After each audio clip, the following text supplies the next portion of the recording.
Alright, welcome back. So in this video we're going to have a look at statistics, more specifically how to draw a stem and leaf diagram and also how to answer the questions regarding a stem and leaf diagram of in Afrikaans 'n stingel en blaar diagram.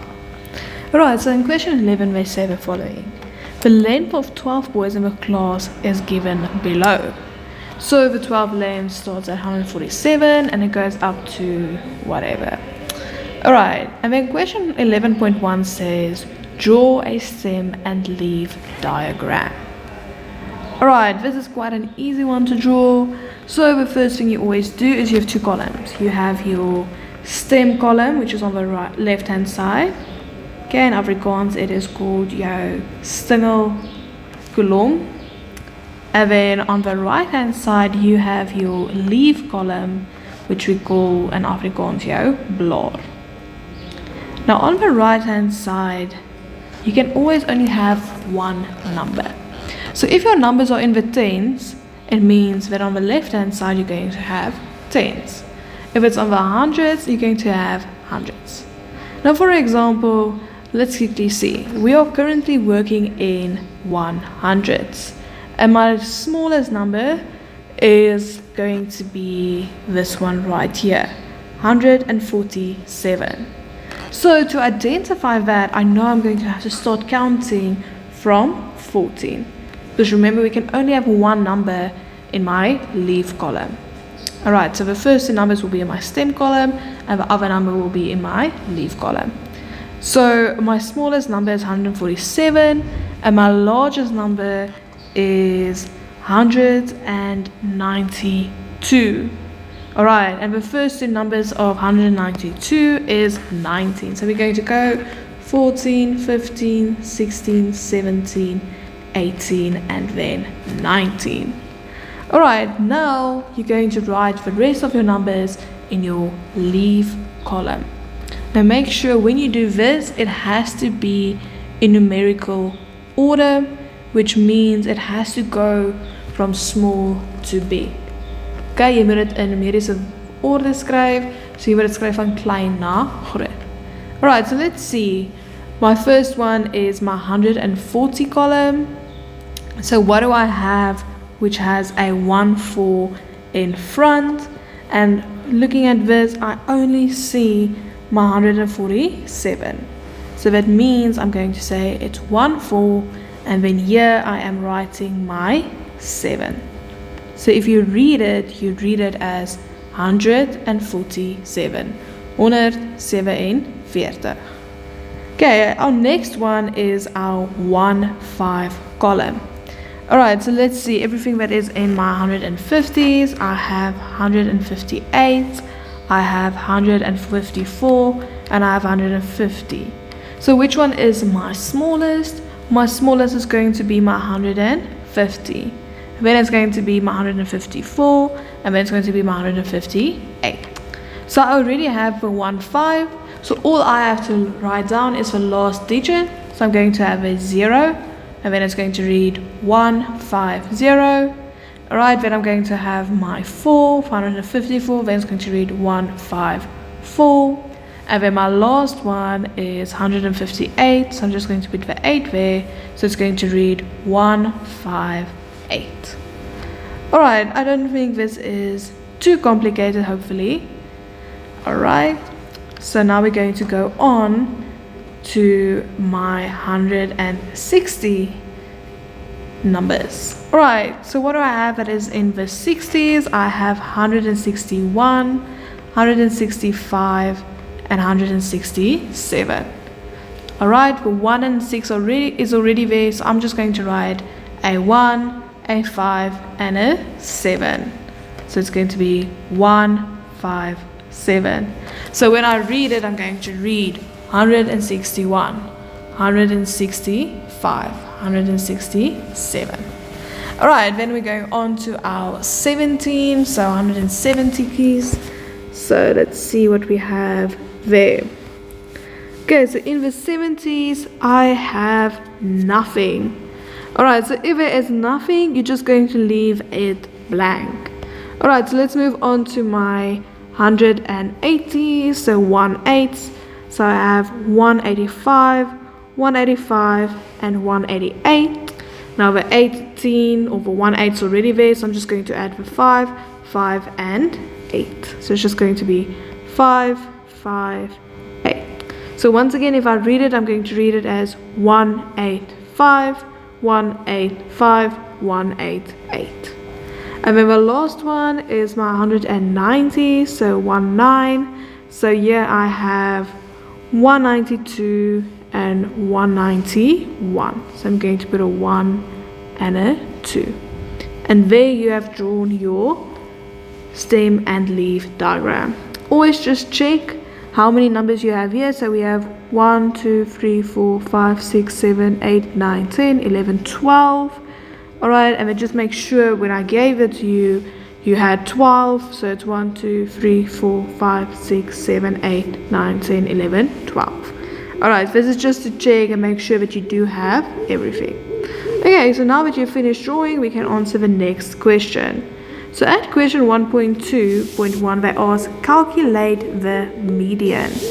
Alright, so remember, when you want to calculate the median, you use the following formula.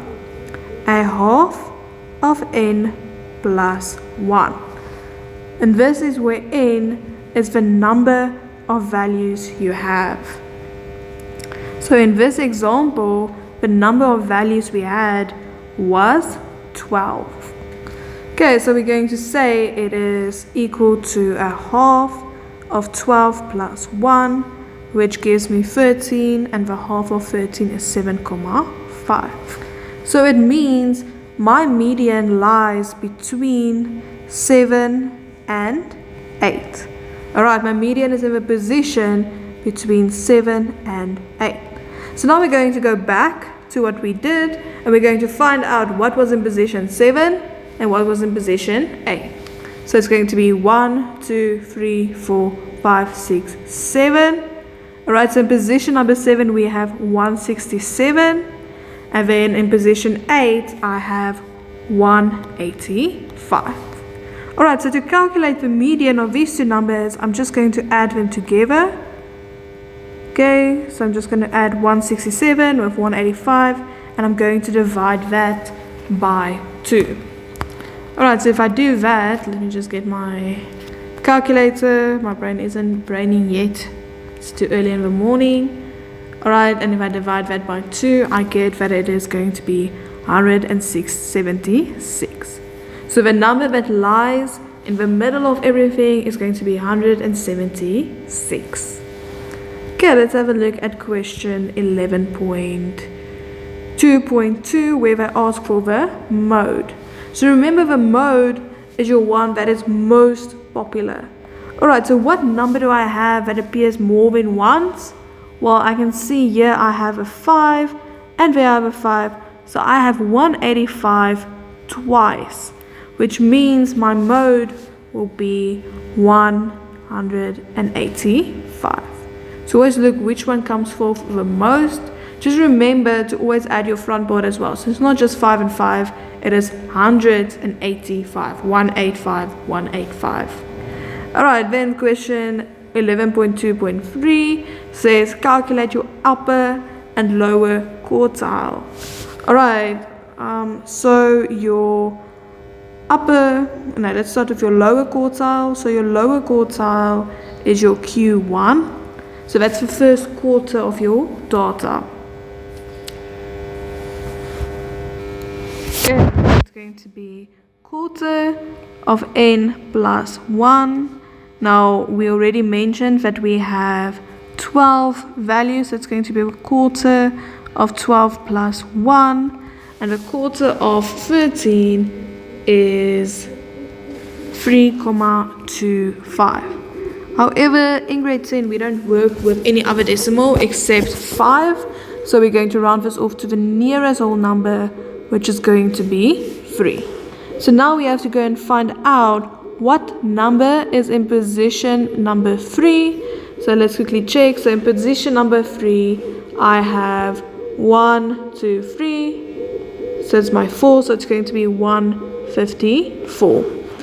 So my first quartile or my lower quartile is going to be 145. Now we're going to do the same for Q3. So it's going to be 11. It's still the same question. So for Q3 is also my upper quartile of my boonste kwartiel.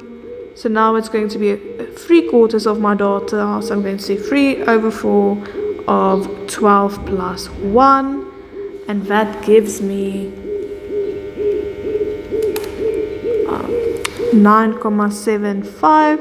And remember what we said, we only work with comma 5. Any other decimal we round off. So if I round this off to the nearest whole number, it's going to be number 10. So now I'm going to check which value is in position number 10. So let's quickly go and count. So position number 10 is going to be 1, 2, 3, 4, 5, 6, 7, 8, 9, 10.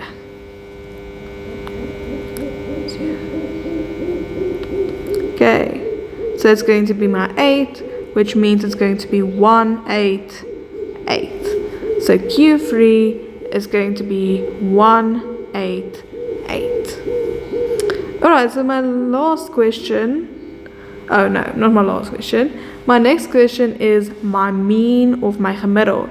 So here I have to go and add all of my numbers together. So I'm going to say 147 plus 150 plus, what's the next one? 154 plus 158 plus 161 plus 165 plus 167 plus 185 plus 185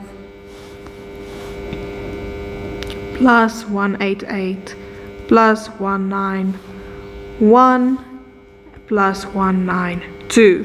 So basically you have to go and add all of your numbers, all of your values together, and then we're going to divide that by the amount of values I had, and I had 12 values. Alright, so if you put this into your calculator, you should get an answer for your mean. Okay, your calculator would have given you 170,25, and we were working with the length of boys, so that is acceptable to have a comma answer. But if it was, for example, people, you would have had to round it off to the nearest full number. Alright, and then your last question asks for your interquartile range of your interkwartiele variasie wyte. So that will be your Q3 value minus your Q1 value. So our Q3 value was 188 and our Q1 value was 154. And if I subtract those two from each other, I get that my interquartile range is 34.